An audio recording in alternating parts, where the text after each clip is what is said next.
புரிந்து கொள்ளுங்கள். இந்த இறை தூதர்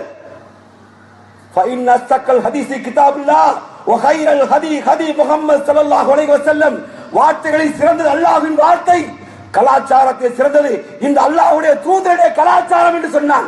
அந்த கலாச்சாரத்தை கை வைக்கிறவன் எவனாக இருந்தாலும் 32 கோடி இருக்கிறார், 32 பேர் முஸ்லிம் இருந்தாலும் கடைசி முஸ்லிம் உயிரும் ரத்தமும் பிரிகிற வரை சரியத்தை பாதுகாக்க யுத்தமிட்டு மரணிக்கிறமே ஒழிய மோடியின் காலை முத்தமிட்டு மரணிப்பது மானக்கேடான வாழ்க்கை. அல்லாஹ் மறுமையில் கேட்டால் பதில் சொல்வதற்கு இந்த ஆத்மாக்கள் தயாராக்கி கொள்ள வேண்டும். இருப்பீர்களா? ஏன் மௌனம் காக்கிறீங்க? இருப்பீர்களா? அல்லாஹ் உடையார்களே, அதோட முக்கியமான விஷயம் இருக்கு. வசூலுக்கு வராரு, வசூல் நிறைய அள்ளி கொடுங்க, நிறைய போராட்டங்கள் இருக்கு. அல்லாஹ் உடையார்களே, முஸ்லிம்கள்